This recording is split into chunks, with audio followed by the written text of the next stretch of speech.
There's that music you know and love. Welcome back to Wanna Bet. First one of 2026. Hope everyone had some good time off for the holidays. Made a little money sports betting. We had our bye week last week and are clearly resting the starters this week, getting ready for that playoff push. I'm Isaac Luken alongside Sean Stackhouse. And Sean, did you ring in the new year with some college football yesterday? What a day of college football. That was really as entertaining of a slate as you could ask for.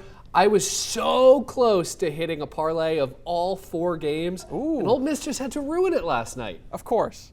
It always works that way. You get the first 3, last one is the one that gets you.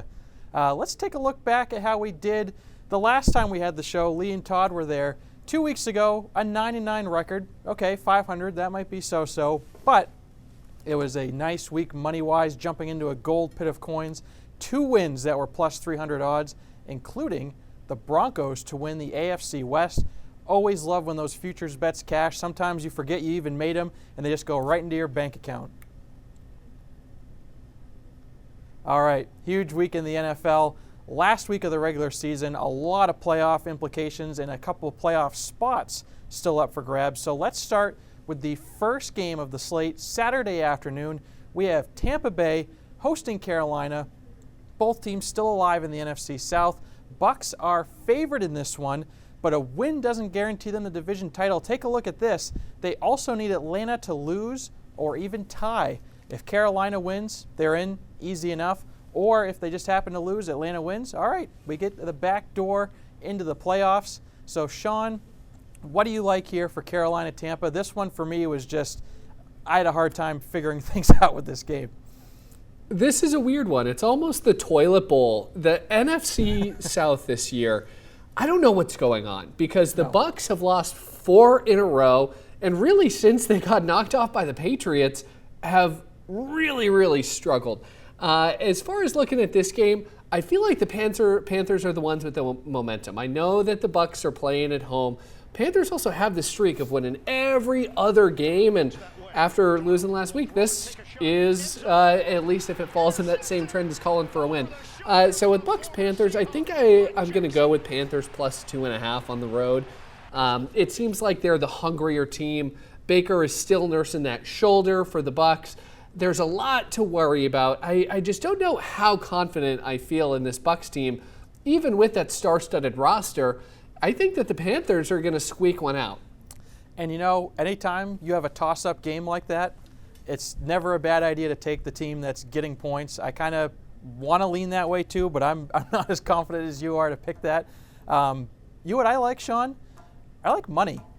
You like money? Love money. Yeah, NFL players like money too. Here's someone with a little incentive for a nice game on Saturday. Rico Dowdle. He is going to get a $250,000 bonus if he scores a touchdown. I think they could give it to him at the 1 or the 2 yard line, punch one in, and you get plus money for that too. He had the lowest odds to score, but it was still plus money. So I think, we got to, Lee mentioned this a few weeks ago. We've always keep track of this end of the year NFL season. Just look for those little bonus incentives, and I think he punches one in too. Now on the Tampa side, you got to feed your star players, right? Like you can't just have a game where you're throwing to your 3rd, 4th receiver. Like Mike Evans has to touch the ball, right? Oh, that's an interesting one. Mike Evans, I would think, is going to get the ball a lot. But you got to factor in what's going to happen with Godwin. They do have a lot of great receivers. Emeka Egbuka too, even though he's fallen off the face of the earth since like week 4. I still think that those receivers are going to get plenty of targets.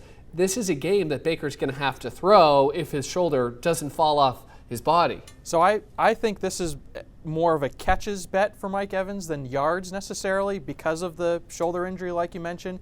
You know, maybe a few little screen passes, a few little quick routes. You got to get him the ball. Not maybe necessarily force feed him, but you got to get him a lot of looks. Double-digit targets, I would think, would be pretty close to where he is.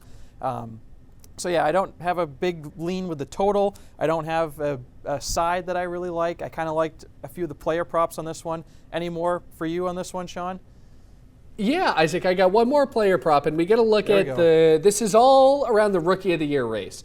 Ooh. So right now, Tedero McMillan is minus 140 for Offensive Rookie of the Year. Tyler Shuck in New Orleans is plus 140. But if we're looking at how you can cement making the Offensive Rookie of the Year as a wide receiver, which is kind of tricky to do, Ted McMillan is going to be looking for a big game. So I've got a parlay for you, plus 232. Tedero McMillan, anytime touchdown. That one comes in at plus 165, and then plus 50 receiving yards at minus 183, plus 232 parlay that I think could work pretty well, especially if you got some good odds on him earlier in the year for Offensive Rookie of the Year. This could be one that cashes. Asking for 50 yards is not much for Tet. And plus, with that height, he's going to be a big end zone target. He's someone that Bryce Young can see over his own offensive line. That's saying something. That could be impossible sometimes. And that's a great point about the Rookie of the Year race. You know, Shuck has kind of had a great last month, but McMillan has been pretty steady all year, and he had a good game against the Bucs 2 weeks ago. So that's a good call on your part, Sean. All right, let's take a look at the other Saturday game. That's got some very big implications as well. 49ers hosting the Seahawks. Seattle just a slight favorite on the road. Winner of this game gets the 1 seed and a first-round bye. Loser has a road playoff game in round 1. And Sean, the 49ers, I think, have a little extra motivation because if they win this game and they make it all the way to the Super Bowl, they won't have to leave home. Every game will be in San Francisco or Santa Clara, where the stadium is technically. So what do you like in this one? So I've got a couple things I like. I'm going to start out with San Francisco plus 1.5. This almost feels like it's going to be one of those games down the stretch that matters, that Darnold can't deliver. This is exactly what we saw last year with him in Minnesota. I think there's a chance we see it again. And this is not saying that this rules out Seattle of a deep playoff run, but I think it's those games that matter, especially on the road in a tough place to play like San Francisco, that I want to give the edge to San Fran.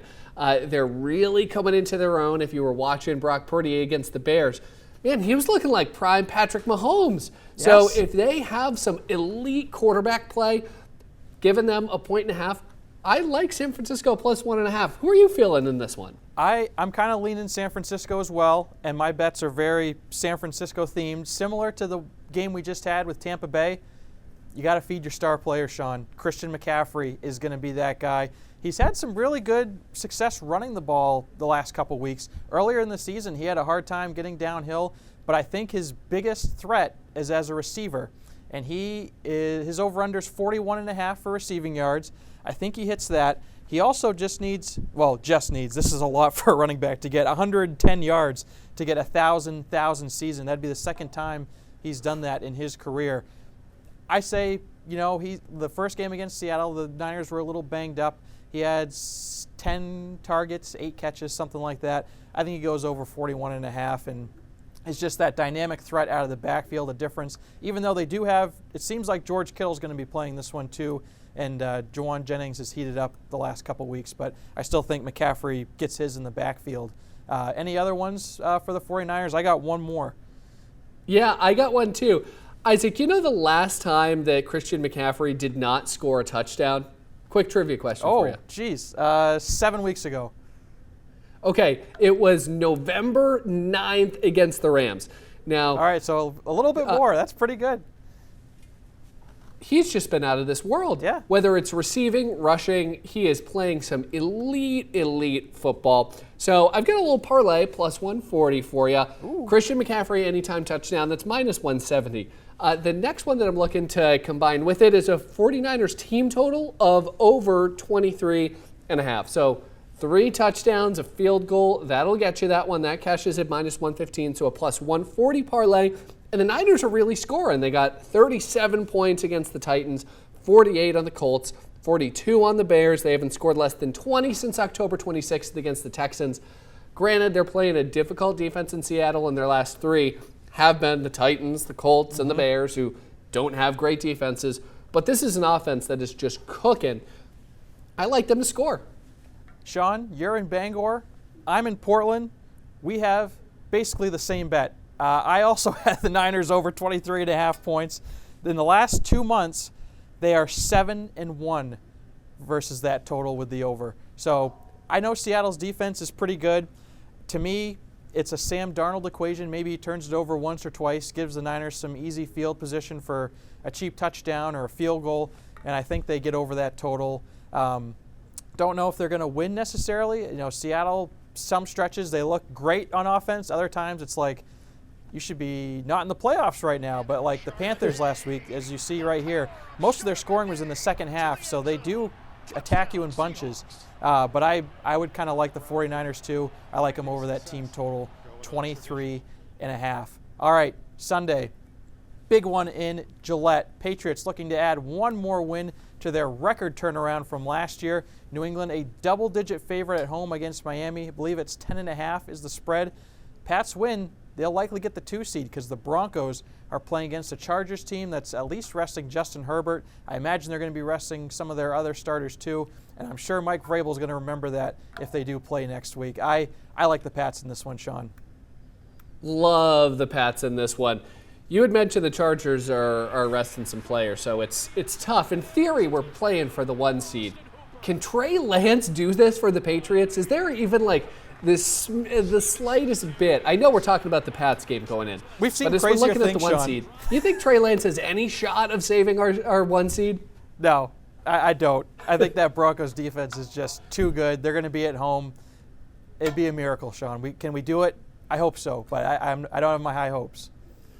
Yeah, I don't either. I don't think anyone reasonably should have all that trust in Trey Lance, but we can hope. Yes. I lay him with the Pats. I'm not messing around here. 10.5. You saw what they did at the end of the first half against the Jets. The Jets were kind of rubbing getting under their skin a little bit, and the Patriots basically said, you know what? Heck with them. It was a little more colorful with that.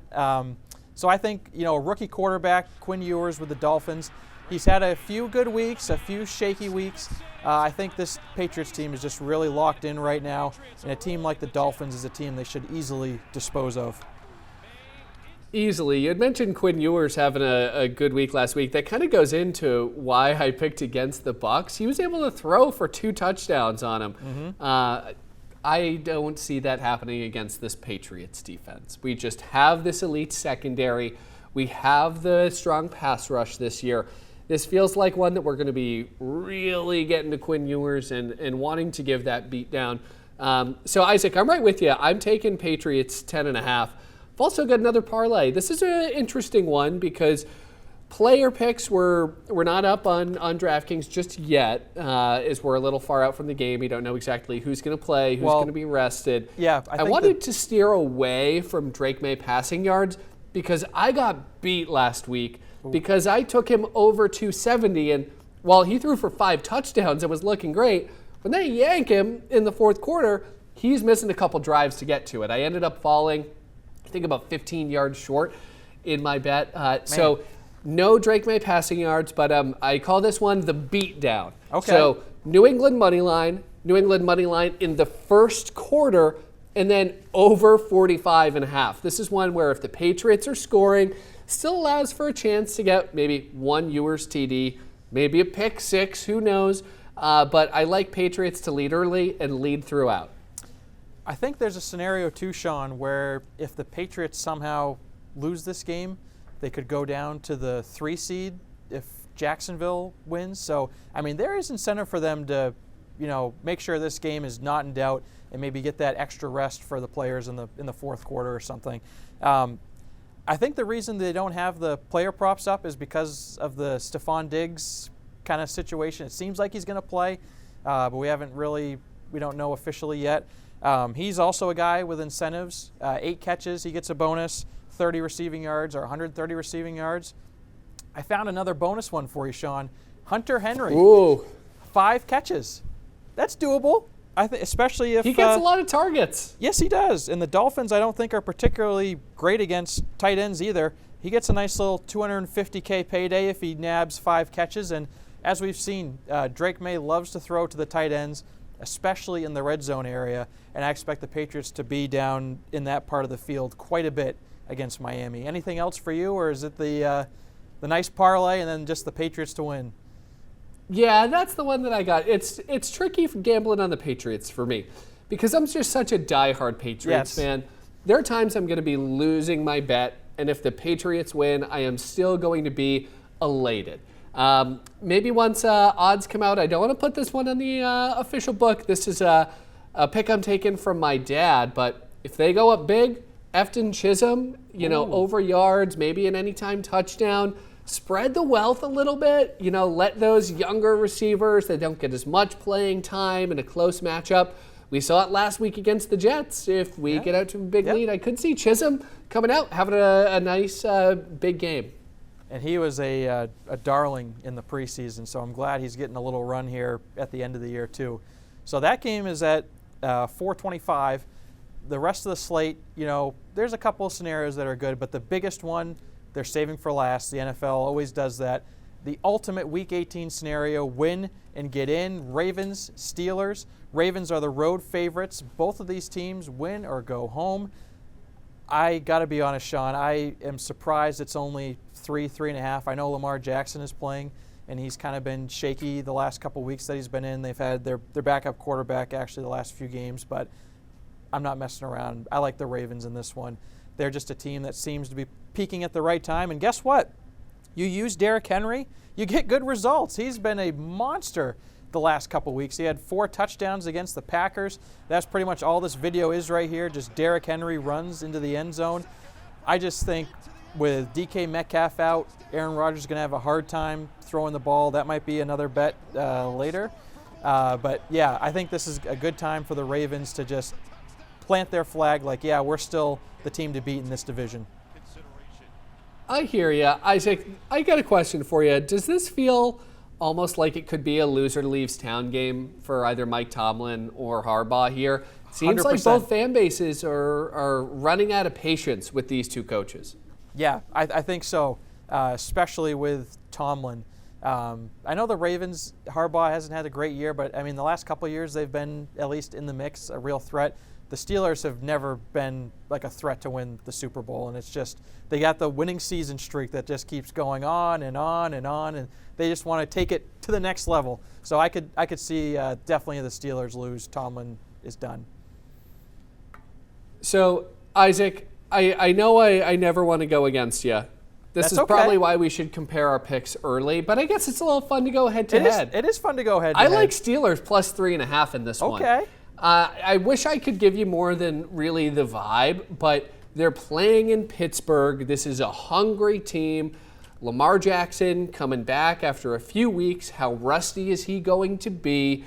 This feels like one that Aaron Rodgers, with his playoff experience, because really this is a playoff game. Yes. Is going to really just squeak this one out. I like the Steelers plus 3.5. I think it is a hard-fought game, but I give the nod to Rodgers. I think that Warren, Gainwell, that's a good running back combo. Mm-hmm. Aaron Rodgers doesn't have the arm he used to, so he's going to be firing to those backs. We'll get to a parlay I got for that one later.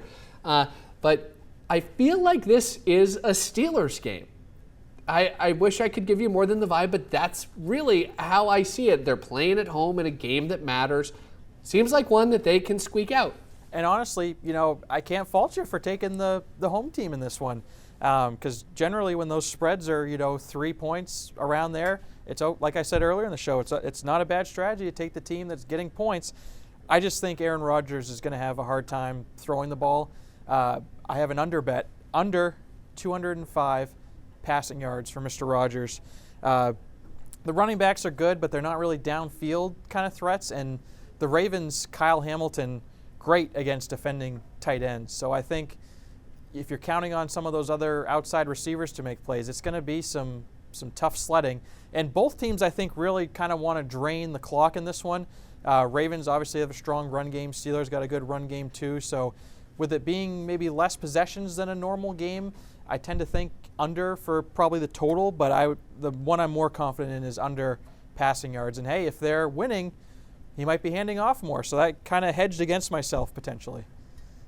You're just going to be worried about Derrick Henry having another game like last week where he's putting up 3 touchdowns. Mm-hmm. Isaac, I want to give a parlay for you. And I think it aligns pretty well with what we've talked about so far. Even though I've got those 3.5 points with the Steelers, I mean, Ravens can still win by 3, and that's going to cash. So we're even we're playing a little bit there. So for this parlay plus 204, I like Rodgers to throw for a passing touchdown. I mean, he's Aaron Rodgers. He's going to get at least one of these. And we mentioned the dink and dunk. That is what he loves. And Kenneth Gainwell has been getting targets. 65 catches on 76 targets this year. He is reeling them in. So I like Gainwell for 4 or more receptions, minus 201 on that one. And then that was sitting at minus 120. So let's just up the odds a little bit. Let's toss in a Derrick Henry anytime touchdown into that. Make it 204. This feels like one that it's going to be involving the running backs heavily. And with Lamar, we don't know exactly how strong he's going to be, what his play is going to look like. After the week Derrick Henry had last week, he can pick up another touchdown. I think he's going to handle a bulk of the offense for the Ravens. So, Sean, since we're going head-to-head with our Steelers-Ravens picks, do we want to up the stakes at all with anything between us, or are we just going to have some fun? I like that, Isaac. Yeah, maybe up the stakes with a steak or something, Ooh, how about loser buys tickets to a UMaine hockey game at the Alphon? Get you up to Bangor. Okay, all right. We could do that. That'll be fun. All right, so of course Lee not here today, hasn't been really feeling good this week, but he did power through. He got me his picks for his favorite bet of the week. Let's hear that theme music. And suddenly, to my surprise, he did the mash. He did the monster mash. The monster mash. It was a graveyard We are talking smash. the Monster Tease. And of course, if you don't know how it works, you can move the line 13 points in any direction. Has to be 4 teams. So let's take a look and see what Lee has for us this week. Jaguars +5, Bengals +5.5, Texans and Patriots both +2.5. So none of these teams have to win, and Jaguars, Texans, Patriots all have something to play for this week, so you would think they're going to be bringing their A game. The Bengals could be a little tricky. Browns have looked pretty good the last couple weeks, and you don't know if teams are going to play their starters for a half or rest them for the second half, but we trust the process here, Sean. 14-3 is what the record is for the Monster Tees this season, so I'm probably going to tail this. Yeah, anytime Lee is giving out a monster, I'm going to ride with it. He knows what he's doing, and there's successes there to prove it. Why doubt Lee, especially around the holidays? He's had a lot of time to be watching these games, be watching sports talk. He is well prepared. Let's just face it, Lee is Lee. He always wins. And Lee is not a big college football guy, but he was giving me updates about Iowa Vandy, so he's locked in right now. This is his time of year. All right, time for Premier League, Sean, and we're going to hear from our friend Will across the pond. This guy's a maniac. He's on location once again, and he's got a surprising pick for us for the match of the week. Here's Will. New Year, guys. Here I am outside of Derby County's Pride Park Stadium. They hold the record for the worst Premier League performance ever. In 2007-2008, they scored only 11 points in the entire season. Now, the reason I bring that up is Wolverhampton Wanderers are well on par for that. They are going to be at home this weekend to West Ham, who are third bottom and are pretty dreadful themselves. Don't expect lots of goals. Don't expect a thriller. I would like to see Wolves get their first win of the season. I just don't see it happening. I think they suck. So I think it's going to be a 1-1 draw. And I think that's all you're going to get out of this game. Good luck. I love that analysis at the end. I think they suck. And really, both of these teams are not great. I have a hard time doing anything with this one. Yeah, I will trust our expert Will, who knows a lot more about EPL than I do. Soccer is not quite in my forte. I love playing the FIFA or EA video games, but as far as known enough to be gambling on them, I want to trust the people that are going to the games, and anyone with a British accent, I am really going to want to lean on 100%. For anything, soccer or football. So yeah, and I've been actually paying pretty close attention to the bottom of the Premier League table because the team I root for, Leeds, is kind of just above that relegation line, and both of these teams, like when you play against them, is like, okay, this is going to be an automatic win for us this week. And when they're playing against each other, I don't necessarily trust. Maybe both of them to score would be the one that I would back with Will, but yeah, and I'm glad he's on location. We've seen a couple different stadiums from him this year, so he's really putting the miles on for us. All right, so we have a lot of fun talking about gambling, but for some people, it's the opposite. If you or someone you know has a gambling problem, there's help. You can contact the confidential helpline at 211 or visit 211maine.org for information and resources. Both that helpline and the website available 24 hours a day, 7 days a week. Sean, we're going to have a great final week of the NFL. I hope you get to see as much action as you can. Couple games Saturday, and then just that full slate of Sunday. A lot of implications. Seems like every window. I'm ready to lock in. This is going to be a good one. We've got a great 4 o'clock window in particular with the Pats. 1 o'clock, that's looking like we're going to see AFC South decided there. Kick it off with a wonderful Sunday Night Football nightcap right here on News Center Maine.